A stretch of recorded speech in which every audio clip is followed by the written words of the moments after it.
सबको जय मसीह की। मसीह में प्रिय भाइयों और बहनों, प्रभु यीशु के नाम से स्वागत करते हैं हमारे यूट्यूब चैनल में। आज हम जिस समाज में रहते हैं उस समाज से संबंधित ही कुछ ऐसे प्रश्न पाए जाते हैं जिनको हर विश्वासी जानना और समझ लेना बहुत ज़रूरी है, ताकि हम अपने समाज में मसीहियत को, प्रभु यीशु मसीह का प्रेम को सही रूप को दे सके और लोगों का हृदय को जीत सके। प्रियो, विशेष करके आज का विषय है किसी से बदला न लेना। क्योंकि देखिए प्रियो, खराब फल पेड़ पर कभी नहीं लग सकता है, अगर लगेगा तो अभी वह गिर जाएगा। इसलिए वचन बताता है कि हमें बदला लेना नहीं चाहिए, क्योंकि आज समाज में एक लोग दूसरे से बढ़कर चढ़ के बदला लेने की कोशिश करता है। यदि कोई आगे बढ़ता है तो लोग उसको पैर को खींचकर नीचे पीछे की ओर ढकेल देता है ताकि लोग गिर जाए।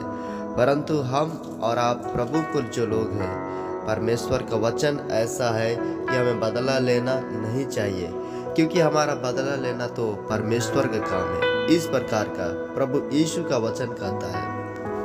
आप पवित्र शास्त्र, परमेश्वर का दास प्रेरित पौलुस के पुस्तक जो रोमियो की पुस्तक है और उसका 12 अध्याय यदि पढ़ेंगे तो आप वहाँ पर लिखा है 12 का 17 में, बुराई के बदले किसी से बुराई ना करो, जो सब बातें लोगों के निकट भली है, अच्छी है, उनका ही चिंता किया करो। प्रियो, आप इन वचनों में स्पष्ट रूप से पढ़ते हैं कि परमेश्वर हमें बुराई करने के लिए नहीं बुलाया है, परंतु भलाई करने के लिए और भली बातों की चिंता करने हेतु परमेश्वर अपने राज्य में बुलाया है।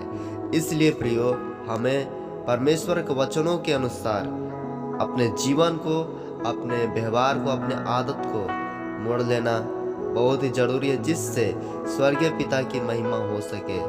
आप रोमियो 12 अध्याय और उसी अध्याय का 19 वचन में पढ़ेंगे तो लिखा है, हे प्रियो, पलटा ना लेना परंतु बदला ना लेना, परंतु क्रोध को अवसर दो, क्योंकि लिखा है, पलटा लेना मेरा काम है, प्रभु कहता है मैं ही बदला लूंगा।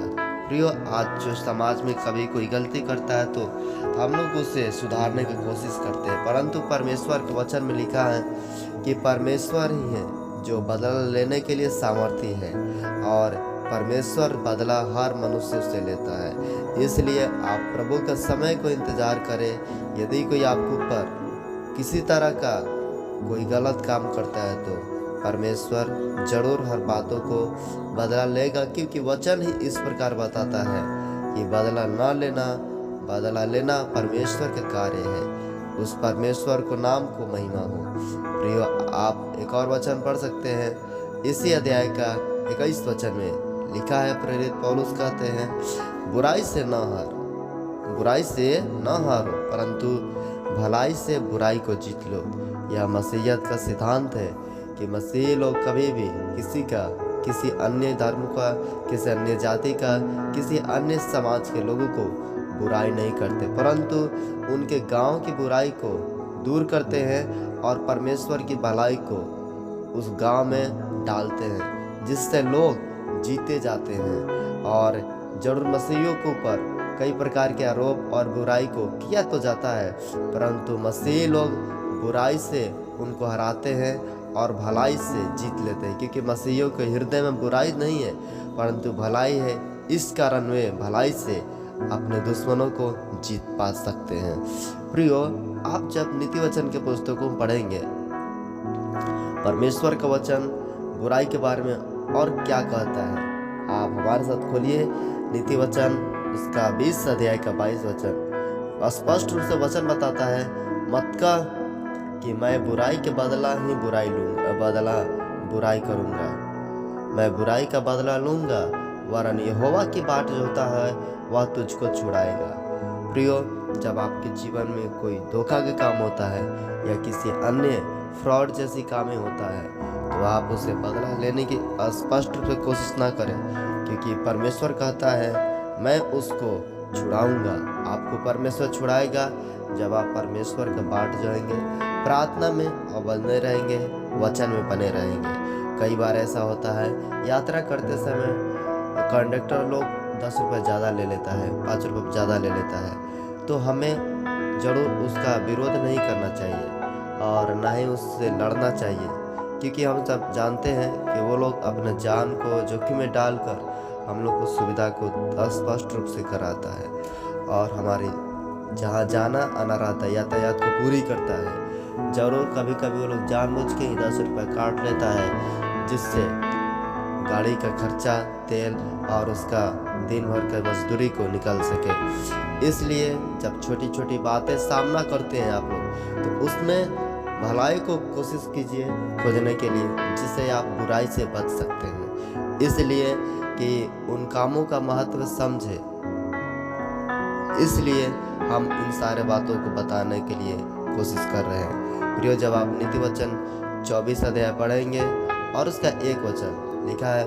बुरे लोगों के विषय में डाह ना करना और ना उसकी संगति की चाह करना। जरूर लोग बुराई तो करते हैं, परंतु उनके विषय में तुम कुछ नहीं करना, उनके विषय में न सोचना, उनके विषय में न चालना, ना उनकी संगति जैसी रखना, उनसे दूर रहना, क्योंकि उनके बुराई भी तुम्हारे अंदर आ सकती है। इसलिए उनसे तुम दूर रहना, ये तुम्हारे लिए अच्छा है और भी भला रहेगा। प्रियो, नीति वचन 24 अध्याय का आप परमेश्वर के वचन को पढ़ सकते हो। 29 वचन में लिखा है, मत का जैसा उसने मेरे साथ किया वैसा ही मैं भी उसके साथ करूंगा और उसको उसके कामों के अनुसार बदला दूंगा। इस प्रकार के समाज में कहने वाले लोग हर घर में मिलेंगे, हर व्यक्ति मिलेगा कि उसने मेरे साथ ऐसा किया, मैं भी उसके साथ ऐसा करूंगा। ये शैतानवादी ज्ञान, शैतानवादी बुद्धि है और लोग कहते भी है कि बदला लेना अच्छा बात है, परंतु यह शैतानी विचार है। मसीहियत का विचार यह है, प्रभु यीशु मसीह कहते हैं, यदि कोई तुम्हारे दाहिने गाल पर थप्पड़ मारे तो तुम्हारे बाएं गाल पर भी तुम उसके मारने दो, जिससे वो समझ सके कि तुम उसे प्रेम करते हो, जिससे वो समझ सके कि तुम पिता के संतान हो, जिससे वो समझ सके कि तुम पत्थर को नहीं परंतु जीवित परमेश्वर की आराधना करते हो, पूजा करते हो, महिमा करते हो। प्रियो, संसार को प्रभु यीशु मसीह कोई भी वर्ल्ड वार से नहीं जीता, कोई सैन्य युद्ध से नहीं जीता, कोई भी अधिकारियों से संपर्क नहीं किया, परंतु यीशु ने पिता के वचन के, पिता के इच्छा के अनुसार इस संसार को जीता और आज पूरे दुनिया में क्रिश्चियनिटी पाया जाता है। कारण यीशु ने हमें प्रेम से जीना, प्रेम से जीतना, प्रेम से रहना ही सिखाया। यही तो बाइबल का सारांश है कि तुम अपने दुश्मनों के लिए क्या कर सकते हो, बदला या जान दे सकते हो। प्रेरित पौलुस यीशु मसीह का वचन सुनाने के कारण कई बार जेल में गया, कई बार थप्पड़ खाया, कई बार भूखे प्यासे रहा, कई बार नंगा, बहुत जोखिम को उठाया। कारण वे परमेश्वर का प्रेम को समझ गया था। और जो मसीह में है, यदि वे परमेश्वर के प्रेम को नहीं समझते तो जरूर वे बदला लेने का प्रयास में लगे रहते हैं। परंतु आप और हम जो उद्धार पाए हुए विश्वासी हैं, परमेश्वर के स्वर्गीय बाट जोने वाले हैं, उस आशा में बने रहे जिससे हम बदला की भावना को छोड़कर एक प्रेम का दुकान को खोल सकते हैं। प्रियो, आज का वचन आपको किस प्रकार का लगा और आप इन बदला के बारे में और क्या कहना चाहते हैं, कृपया कमेंट सेक्शन में जरूर बताएं। आप तो जानते ही हैं कि हामान जो यहूदी जाति को नबूकदनेस्सर फारस राजा के राज्य से नष्ट करने के लिए कोशिश किया, उस हामान जो प्रधान था उसको परमेश्वर बदला लिया और उसको बदला के कारण उसको फांसी दिया गया, क्योंकि वो यहूदियों को नष्ट करना चाहता था। आप यदि पढ़ना चाहते हैं, एस्तर की पुस्तक 4 और 5-6 अध्याय में पढ़ सकते हैं। इसलिए परमेश्वर उसको फांसी दिलवाया, क्योंकि उसने बदला लेना चाहता था, लेकिन परमेश्वर सच्चा न्याय करने वाला है। फिलहाल इस वीडियो में इतना ही, मिलेंगे अगले वीडियो में। तब तक के लिए जय मसीह। अपना ध्यान रखें। आप अपने समाज में अपने चरित्र को अच्छा प्रकट करें ताकि परमेश्वर पिता की महिमा हो। वीडियो को लाइक करें, सब्सक्राइब करें, शेयर करें। आमीन। God bless you.